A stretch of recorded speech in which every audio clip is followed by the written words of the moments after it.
Hello friends, धाबा style paneer biryani खायचे तर त्यासाठी आपल्याला आधी ती बनवावी लागेल आणि घरच्या घरी मस्त कमी खर्चामध्ये कशी बनवायची हे आजच्या व्हिडिओमध्ये आपण बघणार आहोत। जी टेस्ट सेम धाब्यामध्ये जसं आपण खातो त्याचप्रमाणे असेल, पण ही कमी बजेटमध्ये आणि घरगुती असल्यामुळे पोटभर खाऊ शकतात।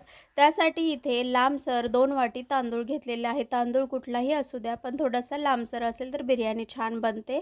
एक साईडला पाणी गरम करत ठेवायचं। पाणी गरम झालं की त्याच्यामध्ये आपल्याला खडे मसाले घालून घ्यायचे आणि 1 चमचा तूप घालायचं। ते गरम होईपर्यंत तांदूळ चांगले धुवून घ्यायचे। 2-3 वेळा चांगले धुवून घ्यायचं आणि पाणी निथळून घ्यायचं। आणि जसं आपण ज्याप्रमाणे खडे मसाले आणि पाणी गरम करत ठेवलंय, गरम झालं की त्याच्यामध्ये धुतलेले तांदूळ घालून घ्यायचे आणि साईडला ठेवून द्यायचं। तर ते थोडेसे अर्धवट शिजेपर्यंत इथे आपण भाज्यांची तयारी करायची। भाज्या या तुमच्या आवडीनुसार कमी जास्त करायच्या आहेत। जी इथे मी फ्लॉवर, शिमला मिरची आणि जे पण घरी अवेलेबल असतील त्या भाज्या घेतलेल्या आहेत। पण तुम्ही इथे मशरूमचा वापरही करू शकता। जर तुम्हाला पनीर नको असेल तर मशरूमही यूज करू शकता किंवा पनीरबरोबर मशरूमही चांगले लागतात। तर त्यानंतर इथे मी फ्लॉवर चिरून घेतलं आणि त्यानंतर इथे बटाटाही घेतलेला आहे। इथे तुम्ही गाजर, मटर घेऊ शकता, पण इथे ज्या माझ्या घरी अवेलेबल होत्या त्याच भाज्यांमध्ये मी इथे पनीर बिर्याणी कशी करायची हे तुम्हाला आज मी सांगणार आहे। तर इथे फ्लॉवर आणि बटाटा घेतला आणि त्यानंतर इथे हिरव्या मिरच्या ज्या आहेत तर त्या लांब लांब चिरून घ्यायच्या आहेत। तिखट हे तुमच्या आवडीनुसार कमी जास्त करायचं आहे। तिखट आणि मीठ नेहमी हे प्रत्येकाच्या आवडीनुसार कमी जास्त करून घ्यायचं। कोणाला कमी मिठाचंही लागतं, म्हणजे जास्त अळणी खायची काही लोकांना सवय असते, तर त्यांनी कमी मिठाचा यूज करू शकतात। त्यानंतर इथे मी 2 कांदे घेतलेले आहेत। 2 कांदे म्हणजे आपल्याला मीडियम साईजचे घेतलेले आहेत आणि ते उभे चिरून घ्यायचे आहेत आणि 2 कांदे आपल्याला बारीक चिरून घ्यायचे आहेत। ते का हे मी पुढे सांगणारच आहे। तर त्या पद्धतीने इथे भाज्यांची तर तयारी केली आहे। अशा पद्धतीने ज्या पण अवेलेबल होत्या त्या भाज्या चिरून घ्यायच्या आणि 2 टोमॅटो घेतलेले आहेत।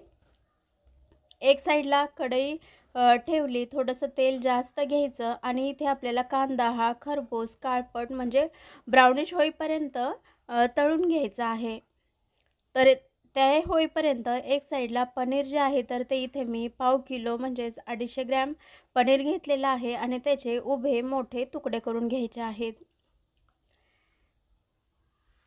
त्यानंतर इथे पनीर ही ब्राउनिश होईपर्यंत तळून घ्यायचं आहे। पनीर तळण्याचं कारण काय की ते एकदम छान लागतात। तळलेले जे पनीर असतात तर ते लवकर सॉफ्ट होत नाहीत आणि बिर्याणी शिजेपर्यंत ते कडकच राहतात आणि त्यानंतर हे गरम झाल्यानंतर थोडे मऊसूद होतात, तेव्हा ती टेस्ट छान लागते। त्याच्यासाठी थोडंसं तिखट आणि मीठ घालून थोडेसे ब्राउनिश करून घ्यायचं पनीर।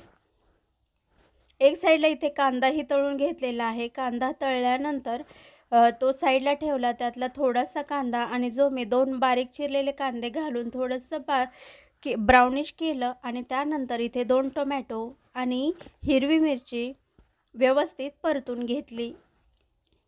तर इथे शिमला मिरचीही घातलेली आहे कारण व्यवस्थित शिजावी त्याच्यासाठी। त्यानंतर लगेच आपल्याला फ्लॉवरही ॲड करायचं आहे। ज्या पण आपण भाज्या घेतलेल्या आहेत ते ॲड करायचं आणि 8-9 काजूही घातलेले आहेत, जेणेकरून बिर्याणीची टेस्ट चांगली यावी। त्याच्यासाठी तुम्ही इथे 4-5 काजूंची पेस्ट ही ॲड करू शकता। त्यानंतर इथे कलर थोडासा यावा आणि तिखटपणा यावा यासाठी थोडासा अर्धा 1 चमचा गरम मसाला आणि थोडंसं लाल तिखट घातलेलं आहे। 2 चमचे बटर घातलेलं आहे आणि ज्या पण भाज्या चिरलेल्या होत्या तर त्या मिक्स करून घ्यायच्या आहेत। गरम मसाला, तिखट आणि त्यानंतर इथे थोडीशी आमचूर पावडर घातलेली आहे। धाब्यावरती बिर्याणीला थोडी छान आणि चव यावी यासाठी आवर्जून 2-3 चमचे दही घातलं जातं आणि इथे आमचूर पावडर आणि चाट मसालाही इथे 1-1 चमचा वापरला जातो, जेणेकरून बिर्याणीची टेस्ट अजून अप्रतिम यावी। त्यानंतर इथे सगळ्या भाज्या ज्या आहेत तर त्या ग्रेव्ही टाईप आपल्याला शिजवून घ्यायच्या आहेत। भाज्या शिजल्या की त्याच्यामध्ये घालायचं आहे पनीर, कारण पनीरला जास्त शिजायला टाईम लागत नाही। त्याच्यासाठी भाज्या शिजल्यानंतर पनीर घालून घ्यायचं आणि थोडंसं 2-3 मिनटं मिक्स करत राहायचं। मिक्स केल्यानंतर पुढची प्रोसिजर आहे तर ती आपल्याला करून घ्यायची आहे। त्याच्या आधी मी इथे दह्याची जी आपण पचडी बनवतो त्याला फोडणी देऊन घेतली आणि त्यानंतर एक साईडला आपण जो भात शिजत ठेवलेला होता तर तोही चेक करणार आहोत। तर भात बऱ्यापैकी आपला शिजलेला आहे, म्हणजे अर्धवट शिजवून घेतलेला आहे आणि बिर्याणीसारखा कलरफुल व्हावा यासाठी मी ऑरेंज कलर ही थोडेसे भात वेगळा घेऊन त्याच्यामध्ये ऑरेंज कलर मिक्स केला आहे, जेणेकरून छान दिसावं त्यासाठी।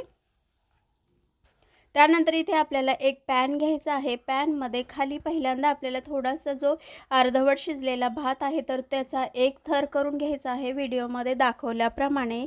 त्यानंतर दुसरा थर जो आपण भाज्या शिजवून घेतल्या म्हणजे ग्रेव्ही बनवली त्याचा एक थर, त्यानंतर परत राईसचा एक थर घ्यायचा, त्यानंतर परत ग्रेव्ही जी बनवली भाज्या आहे तर त्यांचा एक थर, असे 2-3 थर करून घ्यायचे।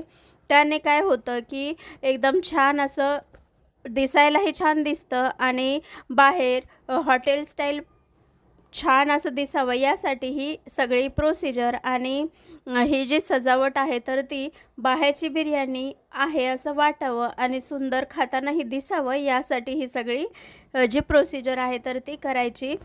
त्यानंतर आपल्याला इथे 2-3 थर झाले की शेवटचा थर हा भाताचा वरती करून घ्यायचा। वरून 8-10 काजू घालून घ्यायचे आणि तळलेला थोडासा जो कांदा होता तर तो सगळीकडे पसरवून घ्यायचा। त्यानंतर काजू जे आहे तर ते 8-10 काजू घालून घ्यायचे आणि जे आपण कलरफुल तांदूळ बनवले होते ऑरेंज कलरचे तर ते वरून थोडेसे टाकायचे आणि त्यानंतर जे पनीर तळून घेतलेले आहेत ते घालायचं। 2 मिनटं झाकण बंद करून ठेवायचं आणि सुंदर मस्त अशी पनीर बिर्याणी आपली धाबा स्टाईल तयार आहे। नक्की करून बघा। आपले व्हिडिओ आवडत असतील तर लाईक, शेअर आणि सबस्क्राईब करायला विसरू नका, जेणेकरून वेगवेगळे व्हिडिओ जे आहे तर ते बनवण्यासाठी मला मोटिवेशन मिळेल। आणि थँक्यू माझे व्हिडिओ आत्तापर्यंत बघितल्यामुळे, सपोर्ट केल्यामुळे। तर अशा पद्धतीने जर आपण पनीर बिर्याणी पाहुण्यांना बनवून दिली आणि सुंदर असं डेकोरेशन केलं, त्याचबरोबर सॅलड, पापड आणि पचडी असेल तर काय बघायलाच नको। हा बेत नक्की एकदा करून बघा। हा जेवढा बनवायला सोपा, खायला टेस्टी आणि टाईम वाचवणारा आहे। पाहुणे एकदम जास्त आले तर काय करायचं हे करण्यापेक्षा ही बिर्याणी केली तर एकाच बिर्याणी